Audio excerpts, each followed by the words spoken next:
अध्ययन में बाधा। जिज्ञासा। अभ्यास अध्ययन में हमारा पूर्व स्मृतियां, इच्छाएं अड़चन करती है। उत्तर। वही रुकने का कारण है। अभी आप पहले से जो सुने हो, सोचे हो, किए हो, जिए हो, उसका पूर्व स्मृतियां, पूर्वाभ्यास इसमें अड़चन करता है। इसी में समय व्यतीत होता है। क्या है बेटा, आप अभी के संसार में जो है उसके किसी भाग को सही मानते हो, इसीलिए उसमें लटका रहता है। हमारे साथ जो है ना, हमने प्रचलित जीना को सर्वथा नकार दिया, इसीलिए हम पार पा गए। अभी के जीने में कुछ भी ठीक नहीं है, इसको हम वरीय मान लेते हैं। यही शरीर के आधार पर उसमें समय लगता है। जिज्ञासा। अभी के सुख के स्रोत, चाहे पांच इंद्रियों द्वारा आस्वादन हो या रहन सहन हो, मनोरंजन हो, सुविधाएं हो, यह सब चले जाएंगे। इनसे सुख समाप्त हो जाएगा, इसका भय रहता है। यह भी इसमें आड़े आता है। अर्थात अध्ययन के लक्ष्य के साथ अनेक लक्ष्य, अनेक उपलक्ष्य, कार्यक्रम बने रहते हैं। उत्तर। वो भी भय रहता है। इसके लिए सूत्र दिया, गुरु मूल्य में लघु मूल्य समाता है। करना नहीं करना, यह मूढ़ बुद्धि की कथा है। होना क्या चाहिए, इस विधि से पार पाते हैं। इसीलिए उसे थोड़ा समय के लिए नीचे रखा जाए। भाई, तुमको थोड़ी देर बाद देखेंगे। ये नया अर्थात न्याय धर्म सत्य उससे पुराना मतलब प्रिय हित लाभ से वरीय है, श्रेष्ठ है। यह समझ भी आने से, स्वीकार होने से हो जाता है। अभी इसके ज्ञान के लिए प्राथमिकता दूसरे, तीसरे, चौथे किसी स्थान पर रहता है, इसीलिए समय लगता है। इसके लिए प्राथमिकता होने से समय बचता है। इसमें मुझे जो समझ में आ रहा है वो ये है कि इस नोट के जो अभी तक हम जो चर्चा कर रहे थे उसमें सारा मतलब श्रवण मनन और निधिध्यासन या श्रवण मनन प्रतीति या श्रवण मनन साक्षात्कार अनुबोध अनुभव, उस तरीके की बात हो कर रहे थे हम लोग। मतलब कि जहाँ पे जीवन की प्रधानता है वो सारी बातें हो रही थी, और मानव का अल्टीमेट लक्ष्य क्या है, जागृति है या समाधान, समृद्धि, अभय, अस्तित्व है, उन सब के बारे में काफी चर्चा की। अब ये है कि वो अब अध्ययन हम जब करते हैं तो उसमें बाधा क्या आती है, क्यों हम नहीं कर पाते हैं। तो उसका जो कारण है वो ये है कि अभी हम शरीर के आधार पर जीते हैं, और शरीर के आधार पर जीने में हमने जो अपने सुख की डिजाइन बनाई है इंद्रियों के आधार पर, उसको हम वरीय मान लेते हैं। उसके बारे में हमने जो सोचा है, हमारी जो इच्छाएं है, हमारी जो कल्पनाएं है कि हम शरीर से सुख पाएंगे, तो वो हमारे मार्ग में बाधा बनती है। और दूसरा जो है कि इसमें एक ये भी है कि अ, अ, करना और नहीं करना, ये मूढ़ बुद्धि की कथा है। होना क्या चाहिए, इस विधि से पार पाते हैं। जब हम ऐसा सोचते हैं कि मैं मानव हूँ, मतलब मुझे कैसा होना चाहिए, उस विधि से जब हम सोचते हैं तो पाते हैं। और अध्ययन में ये भी है कि जब हम न्याय धर्म और क्या करना चाहिए, तो जब शरीर को वरीय मान के जीते हैं या इंद्रियों के आधार पर जीते हैं, तो प्रिय हित और लाभ जो दृष्टि है वो क्रियान्वय होती है। अब श्रवण और मनन में तुलन होने से न्याय धर्म सत्य का हम हमारे उसमें तुलन में न्याय धर्म सत्य आता है, तो हम थोड़ी देर के लिए उसको वरीय रखें और जो प्रिय हित लाभ है उसको नीचे रखें, और ये करके देखें, तब हमें पता चलेगा कि हम कर पाते हैं कि नहीं कर पाते हैं। ज्ञान के लिए प्राथमिकता अगर हम दूसरे, तीसरे, चौथे किसी स्थान पर रखते हैं तो समय लगता है। पर हम जब अध्ययन हमारी प्रायोरिटी में आ जाते हैं, या हमको जागृति को पाना है, या हम अनुभव संपन्न होके जागृति को प्रमाणित करना है, उस विधि से जब जीने जाते हैं तब जो है अध्ययन से हम लोग पार पा जाते हैं। अब इसमें और किसी को जोड़ना है, भैया को जोड़ना है?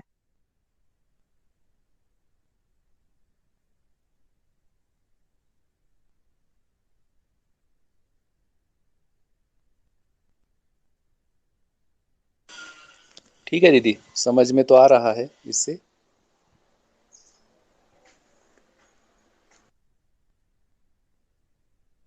ठीक है भैया, तो आगे बढ़ती हूँ मैं। अभी अध्ययन के साथ साथ हमारा लोक व्यापीकरण कार्यक्रम प्रभावी हो जाता है। उत्तर, अपने को पहले समझना चाहिए, उसके बाद समझाना चाहिए। अर्थात दूसरों को समझाने के लिए हम कितना भी बात करें, बात ही हो जाता है। स्वयं समझने के लिए प्रयत्न करते हैं, उससे कम बात होता है। पहले समझा जाए, बाद में समझाया जाए। अभी इस वार्तालाप में दोनों साथ साथ चल रहा है आपके साथ। उद्देश्य की जगह दोनों बना है, इसलिए ये मुद्दा उठता है। आदर्शवाद और भौतिकवाद में दोनों में यही है। दूसरों को समझाने के लिए सब कुछ है, स्वयं समझने के लिए कुछ नहीं है। जिज्ञासा, जब मैं समझ रहा हूँ उस समय दूसरों को समझने पर ध्यान जाते रहता है। उत्तर, अध्ययन या समझना ज्ञान में अनुभव करने के लिए एक सिंक्रोनाइजेशन प्रोसेस यानी समकालीन प्रक्रिया है। ज्ञान को अभिव्यक्त करना एक एक्सपेंशन प्रोसेस है, मतलब कि विस्तारीकरण प्रक्रिया है। समझते समय इसको अभिव्यक्त कैसे करेंगे, इसमें आपका ध्यान रहता है तो आप कभी नहीं समझ पाएंगे। जब समझ रहे हो उस समय स्वयं समझने पर ध्यान दो, न कि दूसरों को इसे कैसे बताना है उस पर। अध्यव अध्यवसायिक विधि में रुकावट वही है। अब जैसे रुकावट का पहला जो कारण आया, शरीर के आधार पर जीना और हमारी जो भी पूर्व स्मृति या इच्छा। अब रुकावट का दूसरा कारण यहाँ पे ये है कि जब हम इसके लोक व्यापीकरण के कार्यक्रम में जब वो प्रभावी हो जाता है तो ये दूसरी रुकावट का कारण है कि जब हम इस बात को समझ रहे होते हैं उसमें मुझे इस तरीके से जीना है, वो प्रायोरिटी नहीं होके मुझे औरों को समझाना है, वो बात आ जाती है, तब हमारे अध्ययन में रुकावट आ जाती है। भैया हाँ इसमें, जिंदी। जी भैया मुझे इसमें डाउट भी है, मतलब प्रश्न भी है, तो मैं वो अभी रखूं इस हाँ हाँ। पैराग्राफ में? हाँ, तो इसमें जो ये लिखा है कि अनुभव करने के लिए सिंक्रोनाइजेशन प्रोसेस है, इससे क्या आशय है?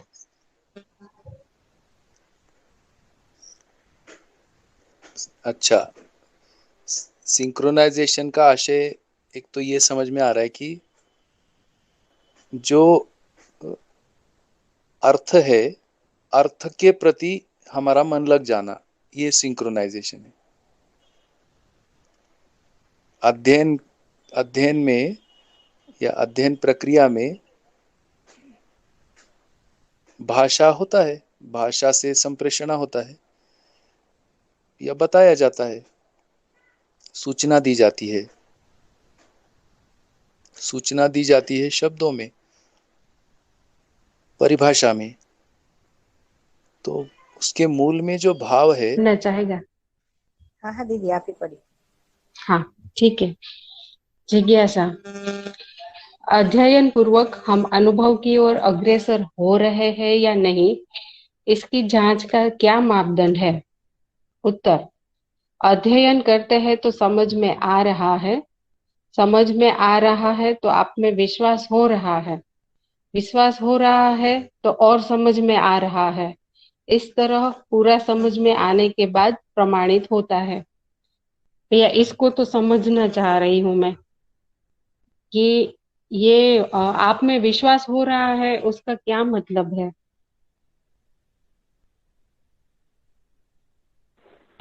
हाँ,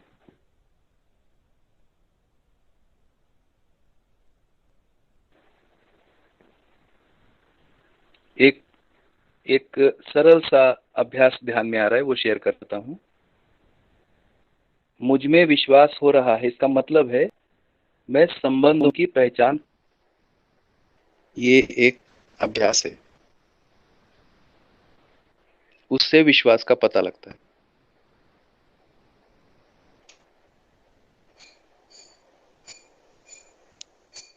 उस संबंध में जो निहित अपेक्षा है उस जगह पर मेरा ध्यान जा रहा है। उन अपेक्षाओं के रूट में क्या है उस पर मेरा ध्यान जा रहा है, और उन अपेक्षाओं की पूर्ति करने के लिए मुझ में योग्यताओं पर विकास होना, और ऐसी योग्यताओं पर विकास करते हुए मुझको अच्छा लग रहा है, ये विश्वास। मेरी कोई कमी बताता है तो मुझे अब वो पिंचिंग नहीं लगता है, मुझको वो अवसर लगता है। इसलिए संबंध में धैर्य से टिक पाता हूं, ये विश्वास। कोई वस्तु मेरे पास है, मैं श्रम से कोई वस्तु तैयार करता हूं, उस वस्तु को अन्यों के उपयोग में देने के लिए मैं हिचकिचाता नहीं हूं, ये विश्वास। जितना प्रतिफल उस पर लगता है उसका जो एक आकलन है वो मैं कर पाता हूं। इस प्रकार से आंशिक रूप में ही सही मुझको धीरता पता लग रही है, ये विश्वास। मुझको वीरता पता लग रही है, ये विश्वास। उदारता पता लग रही है, ये विश्वास। और ये एक्सरसाइज करते हुए मैं अपना सोच विचार बोलना इसमें एक प्रकार से तालमेल पकड़ पा रहा हूं, ये विश्वास। गलती होता है तो संकेत आ रहा है जल्दी, ये विश्वास। उसको रिपेयर करने के लिए तत्काल काम करता हूं, ये विश्वास।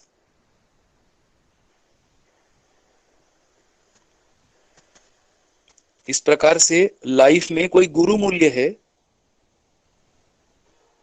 भले अभी मुझे पूरा पकड़ में नहीं आया है, कोई लक्ष्य है, कोई बड़ा लक्ष्य है, यही भाषा सही, ये मुझको समझ में आ रहा है।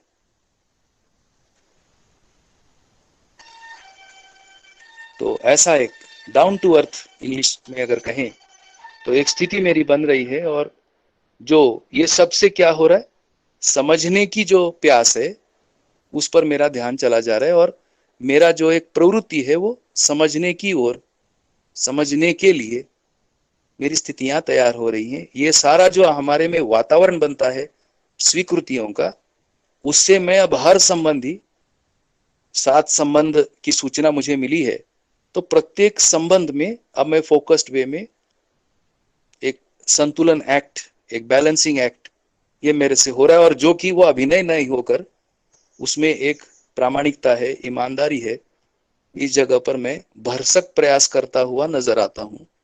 ऐसी स्थिति का यदि मैं आकलन करूं तो वो विश्वास अभी अनुभव की ओर गतियों में विश्वास होने पर है।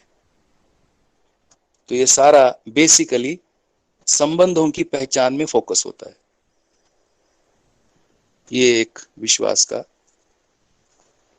कुछ लक्षण कहिए इंगित कर सकता है।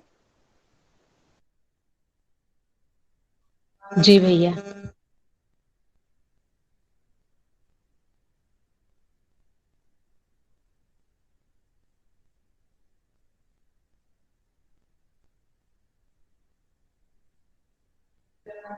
आगे पढ़ूं? जी दीदी। हाँ। जिज्ञासा। बहुत सारे अंतर विरोधों में जो मैं पहले रहा रहता था, अब वे मुझ में नहीं दिखते। अभी मुझे अनुभव तो नहीं हुआ है, पर इसको मैं उपलब्धि के रूप में देखूं या नहीं? उत्तर, वह उपलब्धि कैसे हुआ? इस विकल्प के अध्ययन पूर्वक हुआ या आपके पूर्व विचार के आधार पर हुआ? विकल्प के अध्ययन पूर्वक हुआ तो उसे उपलब्धि के रूप में देखें, किंतु वहां रुके नहीं। अनुभव मूलक प्रमाणित होने तक नहीं रुकना। प्रमाणित नहीं होना है तो आपकी उपलब्धि आप तक ही है, यह व्यक्तिवाद है। अनुभव पूर्वक प्रमाणित होने पर आप संसार के लिए उपकारी होंगे। इसमें ऐसा है कि जिज्ञासा ये रखा गया कि बहुत सारे अंतर विरोधों में जो मानव पहले जीता था या जो जिसने पूछा है वो जी रहे थे, अब वो इसमें नहीं रहे अध्ययन करते करते, परंतु उनको अनुभव तो हुआ नहीं है, तो क्या इसको उपलब्धि के रूप में देखा जाए या नहीं? तो बाबा जी ये बता रहे हैं कि ये उपलब्धि कैसे हुआ। क्या ये अध्ययन पूर्वक हुआ है कि पूर्व विचार के आधार पर हुआ, मतलब किसी और विचारधारा के आधार पे हमारे जो पहले से कोई विचार बने हुए थे उसके आधार पर हमारे अंतर विरोध शांत हुए हैं। विकल्प के अध्ययन पूर्वक हुआ तो उसके उपलब्धि के रूप में देखा जाए, परंतु वहां रुकना नहीं है। जब तक अनुभव हो नहीं जाता है और अनुभव मूलक प्रमाणित अनुभव के प्रमाणों को प्रस्तुत नहीं करते हैं, तब तक रुकना नहीं है। अगर हम प्रमाणित नहीं हुए तो हमारी उपलब्धि हम तक ही है और ये व्यक्तिवाद है। अनुभव पूर्वक प्रमाणित होने पर हम संसार के लिए उपकारी होंगे। जिज्ञासा। यदि ये माना जाए कि जिज्ञासा की तीव्रता से साक्षात्कार होता है, तो यदि तीव्रता है जिज्ञासा की, तो क्या बिना मध्यस्थ दर्शन के अध्ययन करे साक्षात्कार हो सकता है? उत्तर। अध्ययन का शुरुआत है पठन से। कब तक पढ़ना है पूछा? समझने तक। चाहे 5 बार पुस्तक को पढ़ लो चाहे 50, समझने तक पढ़ना है। बिना अध्ययन के कोई सच्चाई नहीं आएगा। दूसरा विधि है अनुसंधान विधि। अनुसंधान के लिए समाधि संयम करना पड़ेगा। अब समाधि में तो कुछ ज्ञान होगा नहीं, ये मान लीजिए आप। उद्देश्य यदि ठीक है, आपकी जिज्ञासा यदि ठीक है और सहअस्तित्व विधि से ठीक है, तब आपको समाधि संयम से ज्ञान होगा। पतंजलि योग सूत्र में जो जिस बात का संयम बताया है उसका उल्टा करने से ही ज्ञान होगा, दूसरा विधि से होगा नहीं। इसको हम करके देखा है। सुनने और सुनाने की विधि से एक उपदेश नाम की चीज आती है। सुनने सुनाने में हमारा कल्पनाशीलता तदाकार होता है, परंतु हम स्वयं प्रमाणित नहीं हो सकते। इसको अपने युवावस्था में हमने देख लिया। उस स्थिति में हमने संसार में जो उपदेश दिया, उपदेश देने के बाद हम अपने में जब झांचा, क्या जो उपदेश दे रहा हूँ उसमें जी रहा हूँ, तब हम अपने आप को जीता हुआ नहीं पाया। तब व्यथित हुआ कि संसार के साथ धोखा कर रहा हूँ। उस व्यथा को शमन करने के लिए हम यह सब काम मतलब कि साधना किए। यह काम साधना करने पर और एक जगह में पहुंच गए कि समाधि में कोई ज्ञान नहीं हुआ। हमारा आशा विचार इच्छा चुप हो गए, इसका मैं दृष्टा बना रहा। चुप होने को हमने कोई ज्ञान माना नहीं। हाँ, मैं हूँ उसका बोध, इसका स्वीकृति समाधि में बना रहा। हम मर नहीं सकता हूँ, यह बात इससे आ गई। और कोई वस्तु और कोई भरा सा वस्तु है, यह भी था। जैसे जल में डुबकी लगाने से आंखें खोलने से सूरज जैसे दिखता है, वैसे दिखते रहा। इस अवस्था में देश काल शरीर का हमको कोई बोध नहीं रहा, परंतु मैं स्वयं क्या हूँ, कैसे हूँ, अस्तित्व क्यों है, कैसे है, मानव का प्रयोजन क्या है, यह सब संयम से हमको ज्ञान हुआ। यह ज्ञान समाधि में नहीं हुआ। यही हमने अनुसंधान में लिखा है 3 बिंदु: गठन पूर्णता, क्रिया पूर्णता, आचरण पूर्णता। समाधि से जो हुआ हमको, भूतकाल की पीड़ा, वर्तमान से विरोध, भविष्य के चिंता से हम मुक्त हो गए। समाधि से शरीर अध्यास आने के बाद यह चीज बनी रही। हमारे पास कुछ है, हमको कुछ चाहिए, कुछ करना है, यह तीन समाप्त हो गया समाधि में। संयम से उनका प्रयोजन निकल आया, है, चाहिए, करना है का। इस ढंग से हमारा उपदेश विधि स्वनिरीक्षण से छूट गया। साधना से पहले जब हम उपदेश देते रहे, स्वनिरीक्षण की इतनी ही बात थी कि हम इंक्वायरी मतलब जांच करते रहे कि हमने ठीक कहा कि गलत कहा, हम समझे कि नहीं समझा, समझ के कर रहा हूं कि जी के कर रहा हूं, कि मात्र दूसरे लोगों के लिए कह रहा हूं। यह निकला कि लोगों के लिए कह रहा हूं, तो इससे हम व्यथित हुए। और कितने लोग ऐसे व्यथित होते हैं, आप ही सोच लो, गणना कर लो। जिज्ञासा पैदा होने की जगह यही है, स्वनिरीक्षण से ही होता है मेरे अनुसार। अध्ययन में बाधा।